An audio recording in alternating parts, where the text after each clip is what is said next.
No, doctora, en este momento no. Uy, a ver, un segundito. Ahora sí, doctora. Excelente. Vamos a tener que pasar las diapositivas así, un poquito defectuoso, pero no abre mi computadora. El día de hoy Pero vamos a hablar, ¿sí? ¿Podría lo ponerlo puedo en horizontal, por favor, para que se vea más grande? Ay, a ver. Déjame ver. Ahí, ¿no? Sí, doctora. Ya. Vamos a hablar de la psicopatología del pensamiento, lenguaje e inteligencia. Son temas bastante largos, pero voy a tratar de hacerles un pequeño resumen en las cosas más importantes, más básicas y puntuales de lo que es la teoría, que después ustedes lo van a dar en la práctica para poder consolidar. Cuando hablamos del pensamiento, primero hay que tener en cuenta las características normales del pensamiento. ¿Cuáles son las características normales? El tiempo del pensamiento, la preocupación predominante, es decir, en qué está enfocado el pensamiento, enfocado de repente en problemática familiar, enfocado en problemática de trabajo, etcétera, en qué se enfoca el pensamiento de nuestro paciente, las fantasías que pueda tener el pensamiento y los sueños. Y se puede dividir en algunas alteraciones del pensamiento. Tenemos alteraciones del pensamiento en cuanto al contenido del pensamiento, donde está el pensamiento fantástico, el pensamiento compulsivo, el pensamiento oligofrénico, el pensamiento demencial, las ideas sobrevaloradas y el pensamiento delusional, que lo vamos a ver en un ratito. Cuando hablamos del pensamiento fantástico, acuérdense que estamos ahorita dentro de las alteraciones del contenido, no del curso, sino del contenido del pensamiento, es decir, lo que contiene el, el mismo, digamos, proceso psicopatológico del pensamiento y que está alterado. El pensamiento fantástico es la exageración de la actividad imaginativa normal, pero sin el contrapeso que normalmente nosotros tenemos de una actitud realista sobre las cosas que otros podamos pensar o que le podamos otorgar pensamientos y carga emocional. Se caracteriza por la manera pasiva como el sujeto experimenta estos pensamientos, aunque su aparición puede ser provocada inicialmente de manera voluntaria, sin embargo, posteriormente ya es algo más pasivo. No tiene una dirección estable y suele ser contenido inverosímil o imposible, por eso es fantástico, ¿no? Sobre ideas que usualmente no sucederían, no pasarían. Cuando hablamos del pensamiento compulsivo, está el pensamiento también obsesivo, como se diría, ya que la compulsión en realidad viene a ser el acto volutivo, es decir, está dentro de la voluntad. Entonces, lo más correcto es hablar del pensamiento obsesivo, sin embargo, antiguamente se llamaba pensamiento compulsivo. Viene a ser el proceso de rumiación en el cual el paciente reconoce que es un pensamiento irracional, sin embargo, viene en contra de su voluntad en el campo de la conciencia. Es impotente para negar este poder y o impedir que este pensamiento aparezca en el campo de su conciencia. El paciente repudia la persistencia de estos pensamientos y le genera ansiedad. Digamos, viene un pensamiento en contra de la voluntad del paciente, acude al campo de la conciencia, ya sea pensamiento, a veces pueden ser también ideas, solo ideas o imágenes, y el paciente lucha contra ellas, sin embargo, no logra detener estos pensamientos y lo cual genera ansiedad. Acá pueden estar las ideas compulsivas, la duda compulsiva, las fobias o impulsos y actos compulsivos, donde viene el pensamiento de realizarlos y esto puede ser seguido no de alguna compulsión. Posteriormente tenemos el pensamiento oligofrénico. Viene a ser el retraso del desarrollo mental. Es una estructura bastante rudimentaria, bastante básica, con el cual el paciente crece y tiene conceptos bastante escasos, ya sea concretos, la abstracción no se logra o se logra muy difícilmente, hay un razonamiento bastante escaso y muchas veces se acompaña de falta de tino. En realidad, hay que acordarnos que cuando hay este tipo de pensamiento, se asocia a que es un análisis de la estructura del pensamiento y el desarrollo del pensamiento de nacimiento. Eso es importante diferenciarlo. Sobre todo cuando lo queramos diferenciar con el pensamiento demencial, en cual el pensamiento se había desarrollado adecuadamente, sin embargo, después, debido a un déficit adquirido, ya sea por cualquier tipo de demencia o cualquier tipo de problema que pueda haber presentado el paciente, va a comenzar a presentar un pensamiento improductivo. La diferencia con el pensamiento oligofrénico es que no es de nacimiento.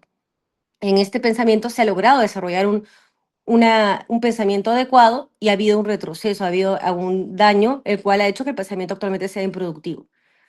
Este pensamiento puede llegar a elaboraciones superiores, pero muy, muy escasamente o por momentos, a veces sin congruencia, y puede persistir cierto rezago del fruto de la experiencia y del pensamiento productivo que presenta el paciente antes.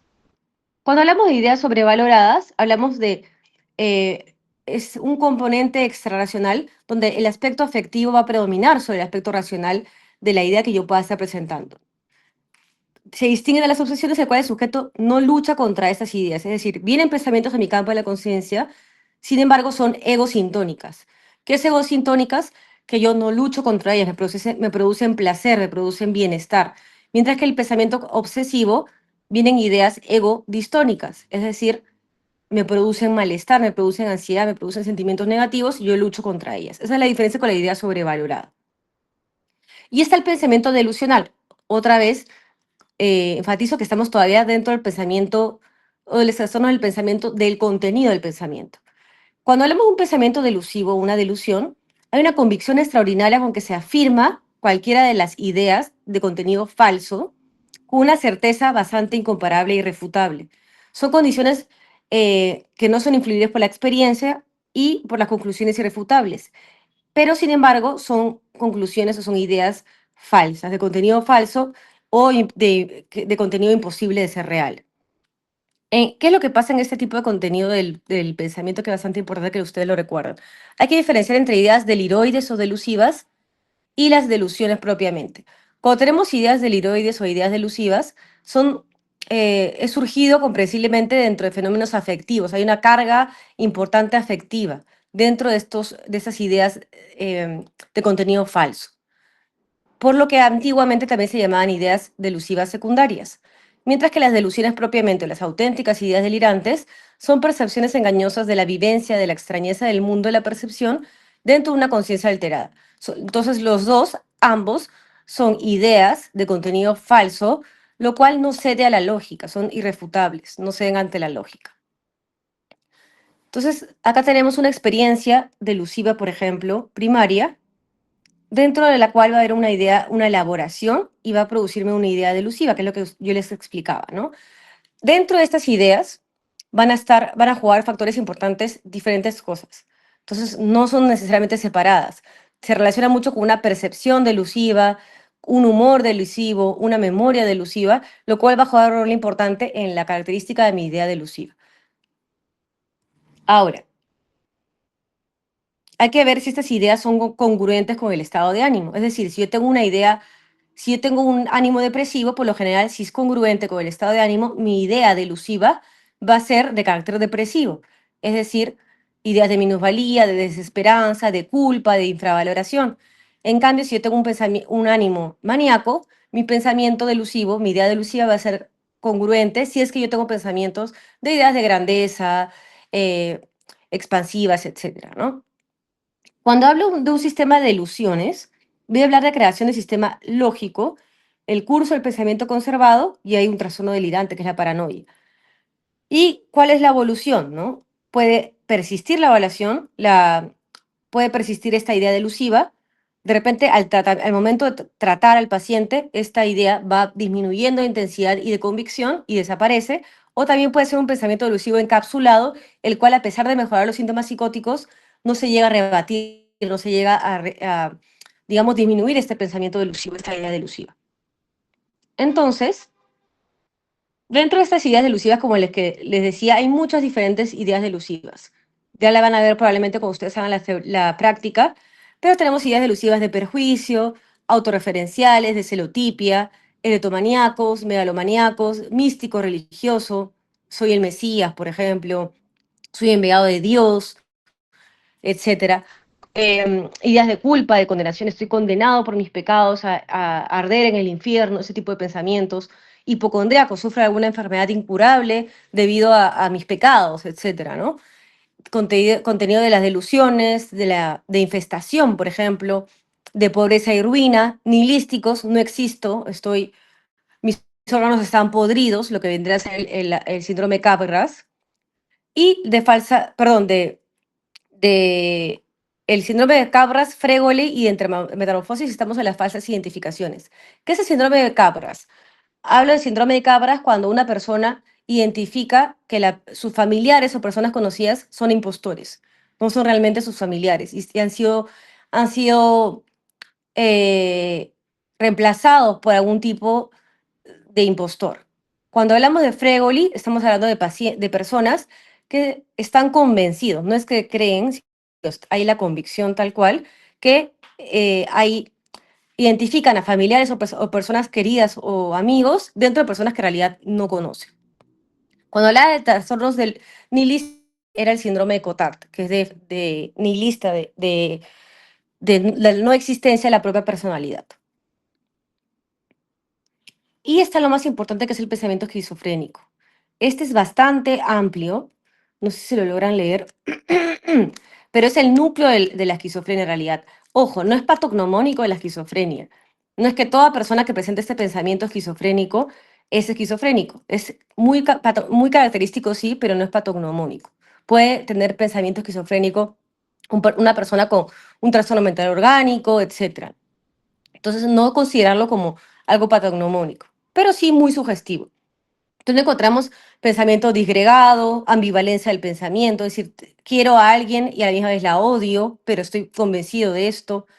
Enajenación del pensamiento. Los demás pueden leer mi pensamiento, pueden introducirme pensamientos, me pueden robar mis pensamientos o pueden publicar lo que yo estoy pensando y mis ideas. Eso es enajenación.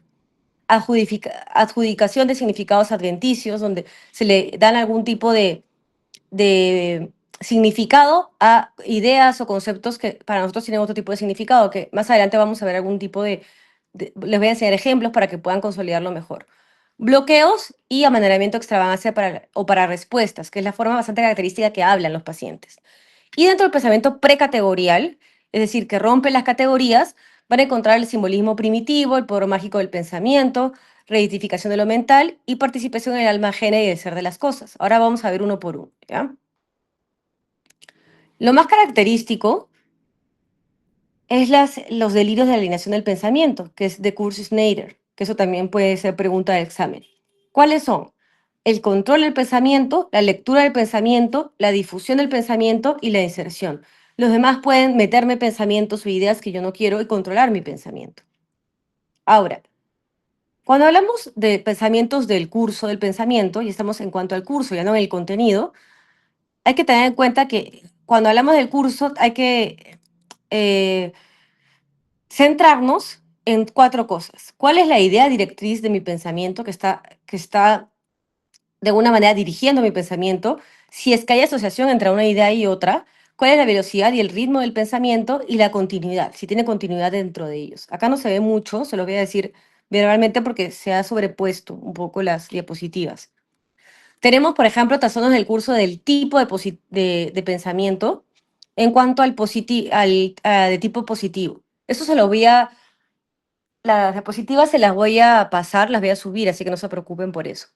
Está el pensamiento descarrilado, la tangencialidad, la circunstancialidad, la incoherencia, la ilogicidad, la presión del habla y las asociaciones fonéticas.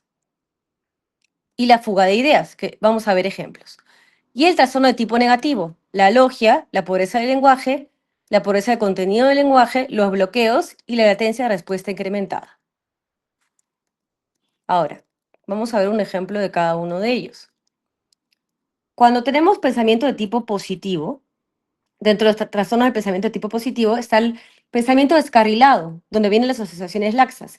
Yo tengo una idea y en vez de llegar, digamos, a mi objetivo, ¿qué es lo que pasa? Pasa una idea a otra, relacionada con la anterior, sí, pero de forma muy lateral, muy escueta, digamos, muy escasa.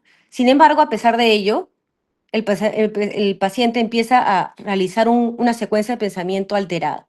Por ejemplo, si yo le pregunto, ¿de dónde eres? El paciente me puede responder, de Chosica. Ahí hace mucho sol y el verano me pongo moreno. Los morenos tienen más melanina en la piel. Debería prohibirse la caza para conseguir abrigos de piel. Es decir, se guían de la última palabra, el último concepto que hablan para hacer asociaciones incoherentes entre ellas, sin llegar a una coherencia entre cada uno de estos pensamientos. Cuando hablamos de tangencialidad, hablamos de una incapacidad de asociar pensamientos en relación a una misma idea directriz. Por ejemplo, Yo le pregunto algo, me responde con divagaciones y no me llega a responder la pregunta que yo le hice. Entonces se va por la tangente y no llega a darme la respuesta de lo que yo le pregunté. Cuando hablo de un pensamiento circunstancial o prolijo, hay una dificultad del proceso de selección de lo fundamental respecto a lo accesorio. Es decir, no elige adecuadamente los conceptos más importantes cuando yo le hago una pregunta, entonces se va por las ramas, digamos. Llega a ser coherente, llega a responder la pregunta, pero yéndose por las ramas. Plagado de detalles muy irrelevantes, ¿no? Entonces, trabajosamente valorar el objetivo y denota cierta incapacidad de síntesis del paciente. Muy rico de pensamiento, digamos. Ahora, los sujetos en los que se presentan típicamente este tipo de alteración, por ejemplo, son los pacientes epilépticos o pacientes con RM, donde hay un temperamento bastante viscoso, egocéntrico, ceremonioso, muy monótono también. El pensamiento incoherente o la incoherencia o la esquizofasia, la ensalada de palabras y disgregado, ¿qué es lo que va a tener? Palabras o frases unidas de forma incoherente en la fase incoherente, en la incoherencia. Dentro de la esquizofasia van a haber frases coherentes en medio de oraciones incoherentes. También puede haber sustitución de palabras en una oración o eliminación de palabras de enlace, por lo cual va a ser un pensamiento bastante desordenado, el cual es casi imposible de comprender. Mientras que la ilogicidad llega a una conclusión sin seguir una secuencia lógica del pensamiento. Por ejemplo, el fútbol mueve masas. La fe en Dios mueve montañas. A Dios le gusta jugar fútbol. Ha hecho un pensamiento, una asociación sin, digamos, lógica alguna para nosotros. Y el pensamiento embrollado, que viene a ser el pensamiento confuso e incoherente de curso tortuoso y sin hilación, a causa de alguna perturbación de la conciencia. Cuando tenemos la fuga de ideas, siempre se relaciona con un estado de ánimo maníaco, con una afectividad y un estado de ánimo expansivo, en el cual se va a dar mayor afluencia de ideas dentro del campo de la conciencia, muchas ideas a la vez, que fluyen, el paciente va a decir, tengo muchas ideas que fluyen a la misma vez, muy rápido. Entonces, cuando el paciente va a hablar, prácticamente se va de un tema a otro y ya no se llega a comprender lo que está diciendo el paciente. Puede haber una actitud optimista, despreocupada, mucha alegría por vivir, acompañarse, como les digo, de síntomas maníacos en realidad. Pero es una característica bastante importante que hay que conocer, ¿no? Se va a acompañar de pensamiento desenfrenado, desorden y falta de finalidad completativa de las operaciones intelectuales. Sí llega a haber cierta relación entre los conceptos, pero en conjunto van a carecer de sentido, ya que lleva un tema a otro. Se acompaña de verborrea, obviamente, se puede acompañar finalmente de mutismo al final, y, como les comentaba, se da dentro de la manía. Y cuando tenemos del curso del pensamiento, pero de tipo negativo, tenemos la logia, la pobreza del lenguaje, la pobreza del contenido del lenguaje, los bloqueos y la latencia de respuesta incrementada. ¿Qué es un bloqueo? Estoy hablando de un tema bastante detalladamente y de pronto ya no recuerdo más que estoy hablando, me quedo ahí y no termino el concepto que yo quería armar. Inhibido es que también llega a ser improductivo. Es bastante similar en realidad. Acá les voy a comentar un poquito del pensamiento inhibido. De cierto modo, viene a ser lo que sería contrario a la fuga de ideas. Dificultad en la elaboración intelectual, falta de asociaciones y lentitud de la expresión. El propio sujeto tiene una sensación de vacío intelectual. Con esfuerzo sí logra contestar algunas preguntas, raramente una frase bastante espontánea, ¿no? La forma es normal, pero el contenido también se encuentra alterado y coincide con la fuga de ideas y la incapacidad de concentrarse productivamente, mientras que la mente va a perder esta espontaneidad normal. Se puede dar por ejemplo, depresiones severas. Y muy relacionado también al pensamiento viene a ser el lenguaje. ¿Cuáles son las alteraciones del lenguaje? Vienen a haber alteraciones del lenguaje en cuanto a la expresión y el estilo también. En cuanto a la expresión, el mutismo, que es la ausencia del lenguaje verbal, pese a conservación anatómica. Puede ser un mutismo catatónico, un mutismo selectivo, por ejemplo. Soliloquios, que es cuando la persona empieza a tener oraciones, una comunicación solo, ¿no? Bradilalia, lentitud anormal en el habla. La taquilalia, una rapidez anormal excesiva en el habla. Y la disartria, dificultad en la articulación de las palabras. En cuanto al estilo, hay un estilo esquizofrénico, donde hay manierismos, bastante característico, bastante peculiar de hablar, algo autístico, excéntrico, peculiar, diferente, ¿no? Con uso de metáforas, con abstracciones inadecuadas, etc. Existe el lenguaje pleonástico con precisiones futiles, repeticiones inútiles, inadecuadas, de más, dirían algunos, ¿no? Y giros de palabras. Y aún un estilo teatral, ¿no? Para comunicarse. Dentro de las alteraciones fonéticas está la fonía, la hipofonía, la entonación que usa la persona, el timbre, de repente nasalización, ronquera, voz en falsete, hablar imitando voces, balbuceo, etc. Y alteraciones en la forma del lenguaje. Dentro de las alteraciones de la forma del lenguaje tenemos los neologismos, las pararespuestas y la ecolalia. ¿Qué es el neologismo? La invención de palabras nuevas sin valor social, es decir, palabras que no existen en nuestro vocabulario.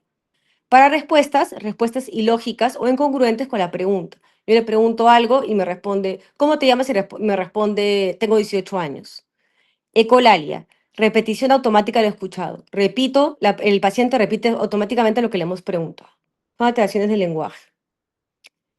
Y alteraciones del curso. Las anteriores eran alteraciones de la forma, estas son alteraciones del curso. Las alteraciones del curso reflejan las alteraciones de la velocidad y la continuidad del pensamiento. Acá también tenemos el bloqueo y la perseveración, que viene a ser la repetición de las palabras o de frases. Como se dan cuenta, hasta acá, pensamiento y lenguaje están relacionados, muy, muy relacionados, y es bastante extenso.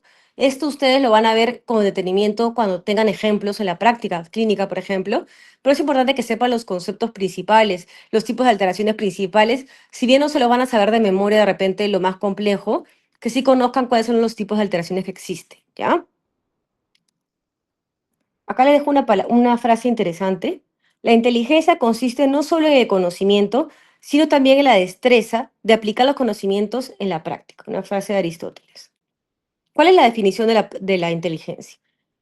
Es la capacidad de entender, recordar y movilizar e integrar de manera constructiva el aprendizaje previo, cuando han de afrontarse nuevas situaciones o problemas, por ejemplo.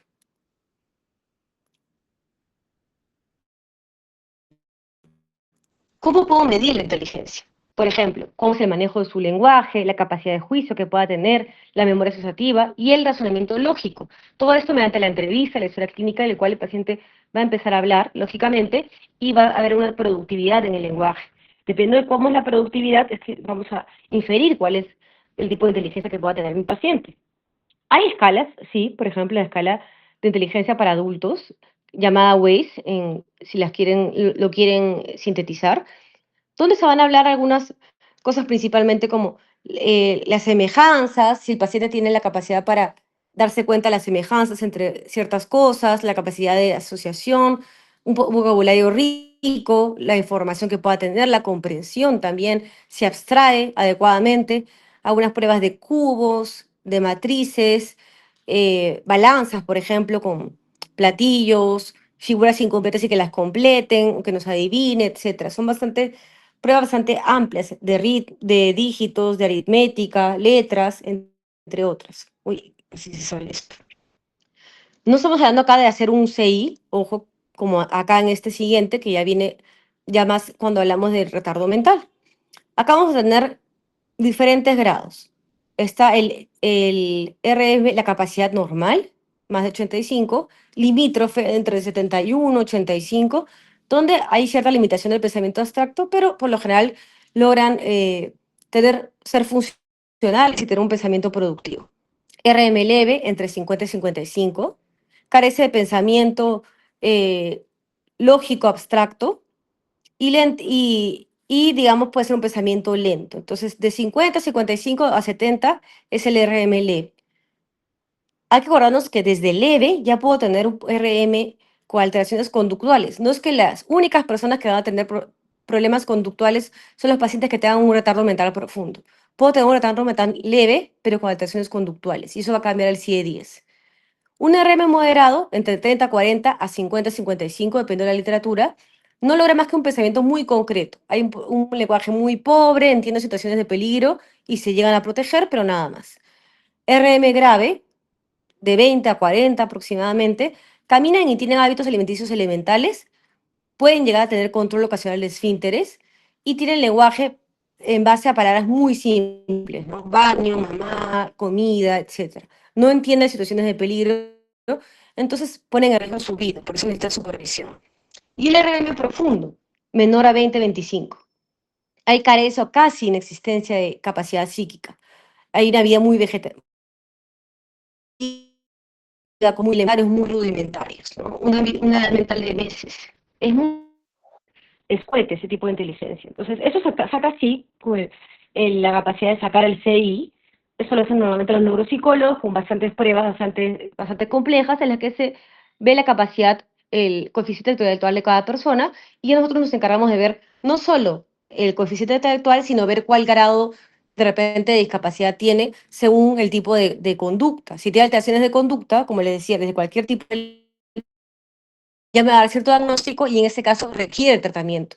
No es que un RM leve, moderado, si no tiene alteraciones conductuales o afectivas, requiere tratamiento. No es que vamos a cambiar su coeficiente intelectual. El tratamiento viene acá en el hecho que puede estar acompañado de trastornos de conducta o trastornos afectivos o ansiedad patológica y ahí hay que tratar ese tema como consecuencia de la discapacidad intelectual. Sin embargo, no es que voy a tratar la discapacidad intelectual per se, ¿no? Ya que eso no tiene cura, es digamos, de nacimiento. Acuérdense que actualmente ya no se llama retardo mental, se llama discapacidad intelectual. Lo seguimos llamando RM actualmente, ¿por qué? Porque según el ministerio, todavía nos regimos por el CIE 10, actualmente en Perú, pero ya a nivel mundial se está usando el CIE 11. Hay que actualizarnos ya.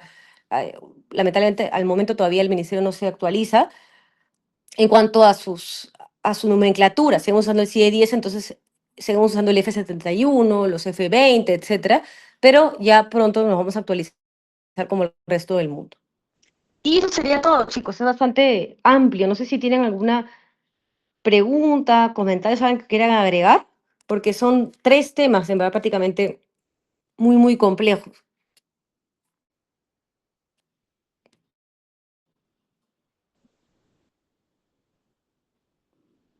¿Me escuchan,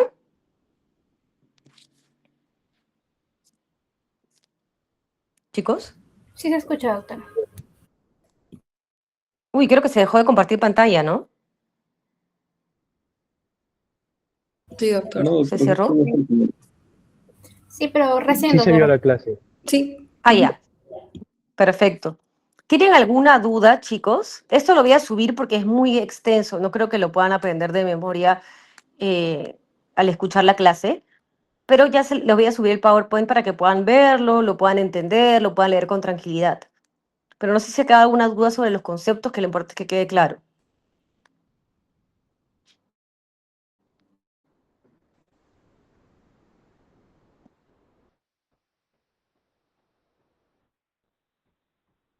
Ninguna pregunta, doctora. Todo claro, doctora. Voy a subirlo, me confirma si lo logran ver en menos de una hora que lo voy a subir, para que puedan entenderlo mejor, ¿ya?